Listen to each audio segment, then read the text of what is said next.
Hey everyone, and welcome back to Jungle School Young Ambassador Podcast, the show where we share. Tadi awak terlalu awal sangat. Tadi tak keluar lagi daripada shot. Oh ya ke?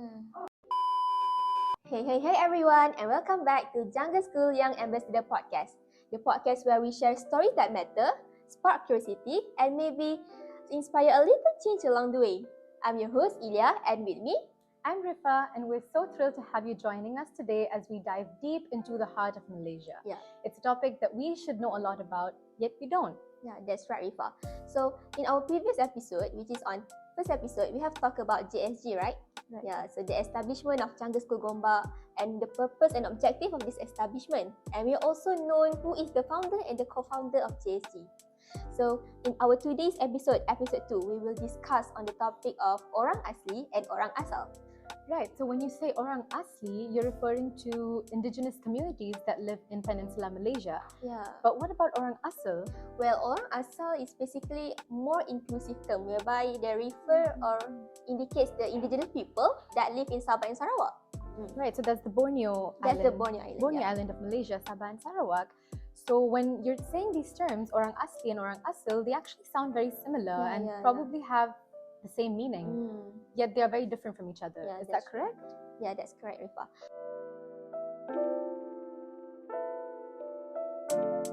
Overview of the second episode, whereby we will talk about who is the Orang Asli and Orang Asal, what are their beliefs and their lifestyles. And then we are going to talk about the common misconceptions about Orang Asli and Orang Asal. And how these misconceptions actually often reduce them to a certain stereotypes that's not only just wrong, but also harmful to them. And on the last part, we will talk about why this is matter to all of us, because we all know that the indigenous community play a vital role, or they are the guardian of the nature and the guardian of our jungle. But they are also the vital source of wisdoms that in a world that facing environmental and cultural crisis. Right, and like you said, why should we know all this? And that's the main thing that our episode's trying to do here, spread awareness. What we want to do is for our audience to take away the basics about Orang Asli from this episode specifically. Yeah, that's right. And I think whether you're at home or commuting to work or just relaxing, we want you all to listen to us, learn something new, and most importantly, not just learn about the Orang Asli or the Orang Asli, but learn from them. Exactly. So it is time to challenge the way we think about indigenous communities, because this is the world that we share together, right? Not only us, but we have also the indigenous community. So sit back, stay curious, and let's take this journey together into the jungle. Let's get started!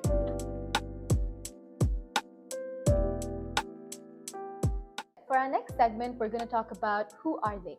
Because before we talk about the struggles and the strengths of the Orang Asli and the Orang Asal, we want to define the fundamentals. And as an international student, I'm going to need my notes and my Malaysian friend to help me with this. Yeah. So in Malaysia, you often hear these two terms, Orang Asli and Orang Asal. Well, they often used interchangeably. So when you ask a Malaysian, so do you know Orang Asal? They might answer Orang Asal is Orang Asli. However, it actually give a very different two groups of different indigenous communities. So it's separated by both the geography and also the history. Right, and my notes here tell me that Orang Asli and Orang Asal actually directly translate to the same thing, which means original people in the Malay language. And it refers to indigenous people of Peninsular Malaysia, as well as Orang Asal is about the Borneo Island, if I'm not mistaken. And they're believed to have been here in Malaysia for hundreds and thousands of years. So before the Malays, the Indians, and the Chinese that we know that makes up multiracial Malaysia today, right? Yes. So, do you know how many tribes do you have for Orang Asli? No, I didn't even know there's tribes. Okay, so I'll tell you. So, Orang Asli, they actually have 18 different ethnic groups. Wow. So, there's a lot. We have Mahuri, Jakun, Jahut, Semai, Semlai. There's many more. But they can be sub-categorized or being in subgroup of 3 major groups, which is Senoi, Negrito, and also Proto-Malay. So, each of these groups carries a different languages and custom and also spiritual practices. However, the common things that these different groups have is that their relationship with the environment, where it's deep-rooted and spiritual. So they don't see nature as something to conquer, but something to live with. Their life depends on the jungle and the nature. Right, and That's about Peninsula Yeah, Malaysia. that's orang asli. Orang Yeah, Asli. And Orang Asli is even more fascinating, especially for someone who's not from Malaysia, because Sabah and Sarawak are these fascinating places full of culture and life, and the indigenous people there have a lot more to offer. They're more visible. And what I read here is that there's different tribes within Sabah and Sarawak. For example, I'm sorry if I'm mispronouncing here, the Iban tribe, Kadazan Dusun, Bidayu, Murut, Lun Bawang, and Kelabi. Am I right? Yeah. So these are some of the groups, and I've read that they live on rivers in longboat houses, if I'm not We mistaken. call it rumah panjang in Malay. That sounds really lovely, Yeah. actually. And orang asli also have that rumah panjang. Oh, so in that is the Peninsula common, Malaysia. Orang asli and orang asal both have the long houses. The rumah Wow. panjang. And is it true that they are surrounded by like fields of rice? Yeah, that's true. That's how they live. You mentioned just now about the long houses. So long houses refer to orang asal, you know, that the rumah panjang we call it. But for orang asli, they also have that house, but it calls both houses, like rumah rakit and rumah gambang. That's So a it's a fun bit fact. different. A bit different from orang asli and orang asal. But it sounds like they are kind of one community, somehow Yeah. connected because they live in similar ways, right? That's very fascinating for me to know. So let's take an example. The Iban people from Sarawak. Yeah. So they are often celebrated for their weaving and also their tattoo traditions. And while the Kadazan Dusun are known for their rice cultivations and the Keamatan Harvest Festival.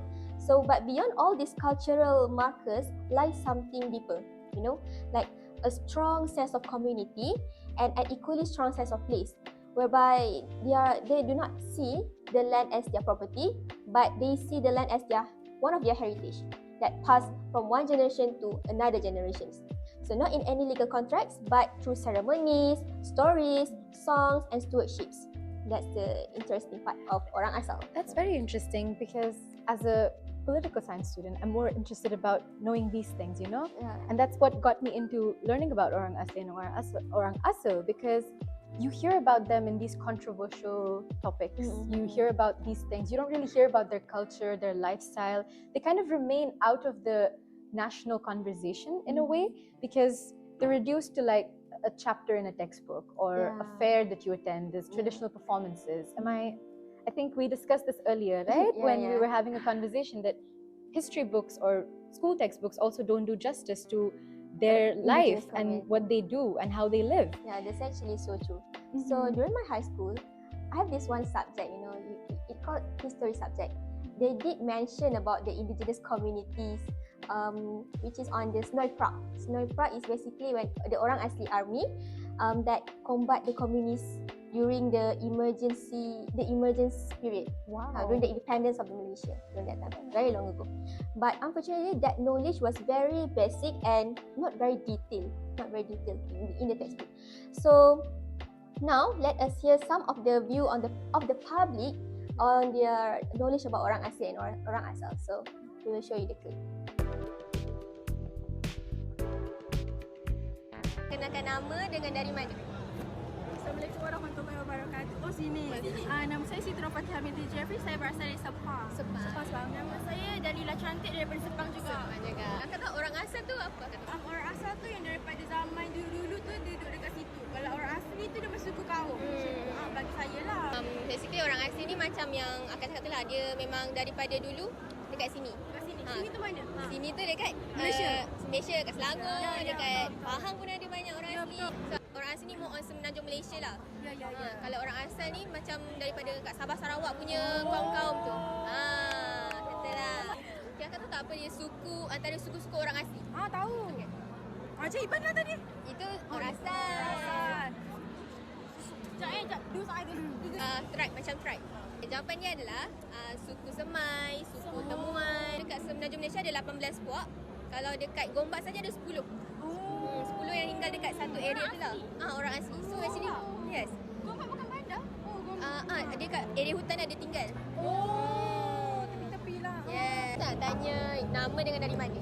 Nama Haris dari Putrajaya. Putrajaya. Nama Amar daripada Seri Kembangan. Suhaib dari Sri Kewangan.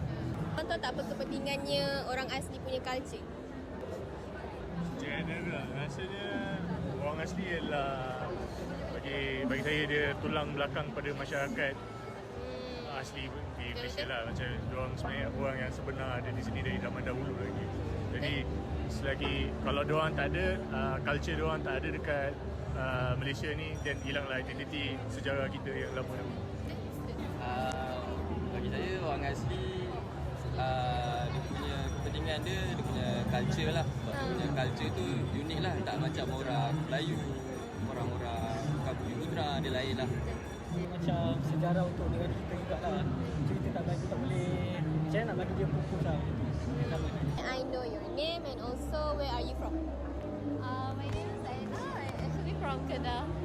What do you think are the main source income of the orang asli today? Is it like from what they harvest around them? Yes. The next question will be, in your opinion, what is the challenges do orang asli face in sustaining their livelihood? Depend on the forest. They cannot sustain them Yeah. as well as it used to be. So it's hard for them to make a living. They cannot survive the Yeah. way they used to be. And also like nowadays the culture is like becoming more Extinct, you know. Kakak tahu tak apa tu jungle school gombak? tempat sekolah. Dia macam dia invite public untuk experience orang asli punya tradition. So macam nanti ada aktiviti-aktiviti lah.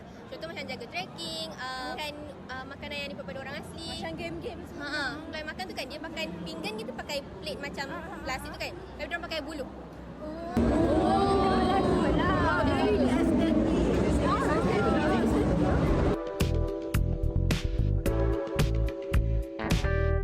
That was from the Mata Fair that I attended and got to learn more and more about the Orang Asli and Orang Asal cultures. And I kind of found out that I wasn't the only clueless one. A lot of Malaysians Yeah. also do not have don't an idea what was a going deep on. understanding on orang asli Right. and orang asal. Yeah. So definitely one of the way that we could actually spread this knowledge is through JSG. For sure. Jungle School Gone Back, my Ustra subject here in IIUM, which has helped me know more about them. This is a grassroots initiative, and this is an ad for it. We all want you to participate. We all want you to be aware about this and encourage your families, everyone to take part. What happens in JSG is we have hands-on learning experiences, not just by our Malaysian teachers, but also we have a few Orang asli. indigenous teachers, I've been told, and you can do various things here, not just textbook learning, which is very boring and you have enough of. You have trekking in Jungle nature, trekking, jungle yeah, trekking, and you have you learn how to weave, to blow pipe. These are Yes. fascinating things that you can learn. You can never learn these in a classroom. You can only get this in the jungle. So Yeah. rightly so, jungle school gomba. So what I could say that this jungle school is more than just a survival skills, you know. It's about teaching the identity of the indigenous community. So it shows us that the education is not about only the grades and qualification, you know, like getting CGPA or 4 flat, you know, straight A in SPM. It is more than that. Sometimes it's about learning how to listen, how to observe, and how to honor the wisdom of the nature. Right. And like you said, it's not just about a list of communities you have to memorize, or they exist in Malaysia, they're indigenous. You actually have to know about them and learn about them. Yeah. And something so beautiful I read is the answer here is much more than just learning a list of ethnic groups. We often end up doing this for exams and stuff. What we want to do here is to know how they live. These communities, the knowledge keepers, the storytellers, and the stewards of Malaysia's natural heritage. So to understand them is to understand a part of Malaysia that goes unseen. I think that's very beautiful. That's what we're trying to do with our podcast here today. Yeah, so that's all for this segment.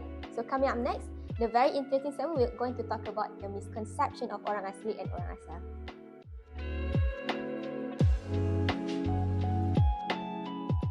Alright, let's talk about the elephant in the room, the misconceptions. Right. I think the biggest one right off the bat we can mention is everybody assumes that indigenous people refuse modern life, Yeah. that they're like backward somehow. And this is very common even where I come from. People have this perception. That's a huge myth, and absolutely, we could say that actually some of the orang asli and orang asal, they live in cities. Wow. They also go to university. Actually, I have a very interesting story. I met this one girl. We call it Joy. She's actually a student, and she's from orang asli. She's an orang asli, which is from Jakun tribe, I guess. Jakun tribes. So she's currently studying IT, information technology. Wow, you would never have expected that. Yes, and she's now currently as a student at Polytechnic Mesin Johor. So we could say that that's one of the proof that actually orang asli do also get the education, you know. Yeah, modern education. Yeah. And when we were researching for our podcast, we came across, if I'm pronouncing it correct, Shap Koyok, Yeah, Shak Koyok. whose real name is Shahar Koyok, who is an award-winning artist and activist. And his art tells the stories of the Orang Asli community, and he's also known to be at the forefront of a lot of protests. Yeah. So he's involved in so many things. His art is powerful, and people yet have the mindset that they don't really get involved. Yeah, Right? that's actually one of the prominent of orang asli. Wow. So that is on arts area. So this is on political area. So we have people like Ramli Muhammad Noor, who is the first orang asli member of the parliament, and also Bob Manolan, who is a senator. And we also got Adrian Lasimbang, who is an orang asal advocate from Sabah, who also served in Dewan Negara. So given the chance, Orang Asli and Orang Asal actually take part in every field in Malaysia. Is that they might not have been given these chances. As a student of politics, that really that triggers me a bit. But it shows you that they're still here. They're still making change. They're still trying to make it happen, even though they might not be given the same recognition, right? They gave the opportunity to being the leader. Right. And they are leaders despite that, which means if you were to give them opportunities, they would do more. Yeah. And it's so fascinating for me when I was reading about the Orang Asli in Peninsular Malaysia. They often happen to live in like smaller forest fringes. I'm guessing it's because Peninsular Malaysia is mostly like urban. But they kind of restrict them into these forest fringe areas.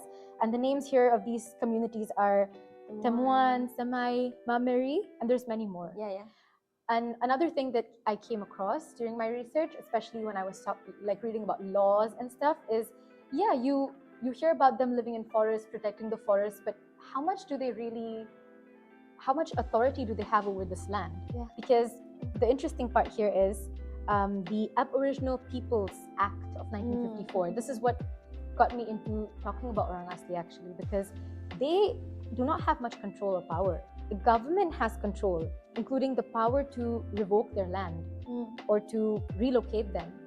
And that's where our job comes in, to kind of raise awareness, because we don't just know them for their culture, because they're very informed about medicine or herbs, you know, the common things you hear about indigenous people, that they know this, they know that. They also have rights that are being taken away.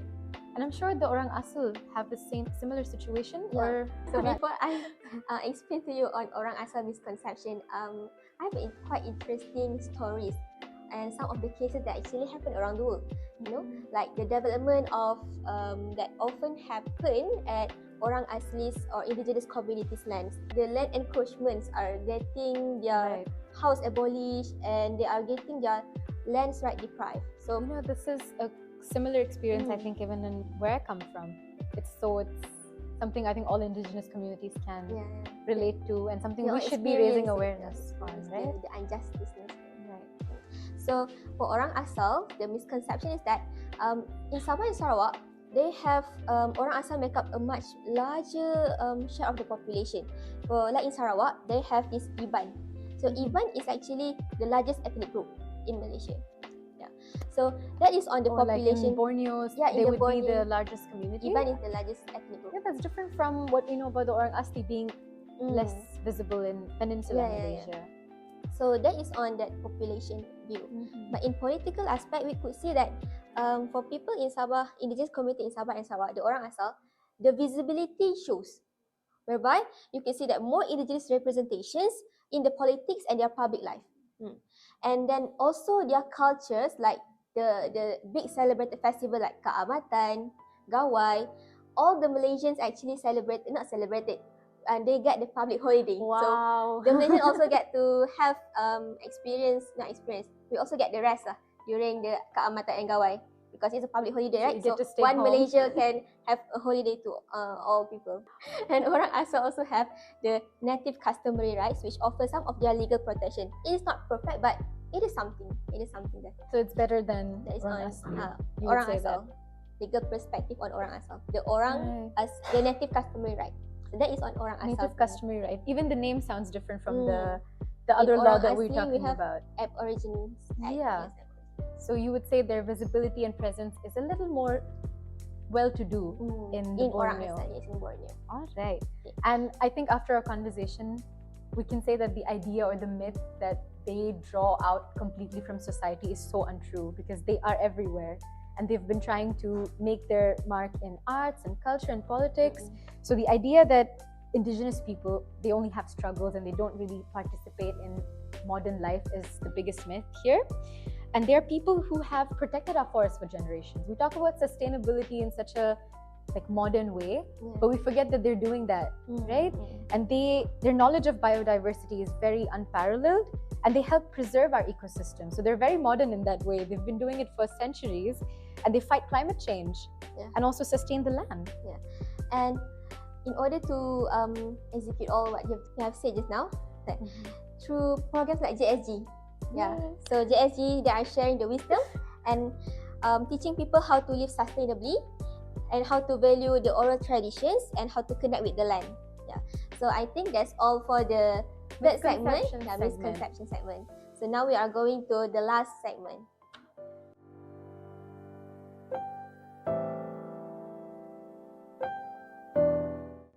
Okay, so Rifa, why would any of these matter to you and me? To all of us actually. Right. Yeah, because the Orang Asli and Orang Asal, they are not only just part of Malaysian history or past. They are actually a vital source for our future generations, the younger generations. So if Orang Asli and Orang Asal's existence are going to be extinct, it's actually quite concerning. Because understanding the indigenous community help us understand our country better. You know, their fight for their land rights, cultural survival, and education is also a fight for justice and sustainability in Malaysia. Right, and you kind of feel helpless when you hear all these things like, oh my god, laws and things holding them back. So what can we really do? Just listen to a podcast? No. I mean, that's a big part of it. You should listen to the podcast. But there's more you can do. You can continue to share their stories. You can follow social media. There's a lot of social media accounts run by Orang Asli and Orang Asal. I think now they've modernized in that way. So you can follow them, follow along their journey. You can also donate and take part in causes like the Jungle School Gombak. And finally, when you hear any misconceptions or myths, we want you to use this as an example and break those misconceptions and those ideas that they are backward or they don't take part in society. So I think that is all for today's episode of JSG.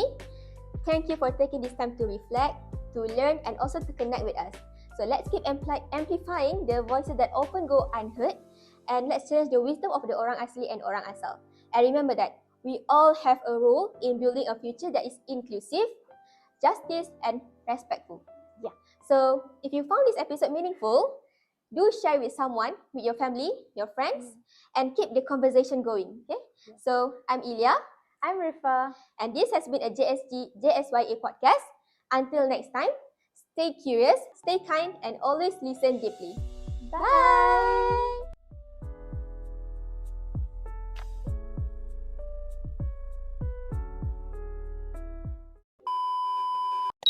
Camera rolling. Audio recording. Episode 2, segment 1, take 3. Let's get started! Give a little bit of a cue. The show where we share. Tadi awak terlalu awal sangat. Tadi tak keluar lagi daripada shot. Oh ya ke? Okay. Tak perasan. You just have to make sure she's out of the shot. Sorry. Okay. Okay. Okay. Where do we start? Which line do we start from? This what happened when The longhouses. Yeah, the longhouses. Last segment.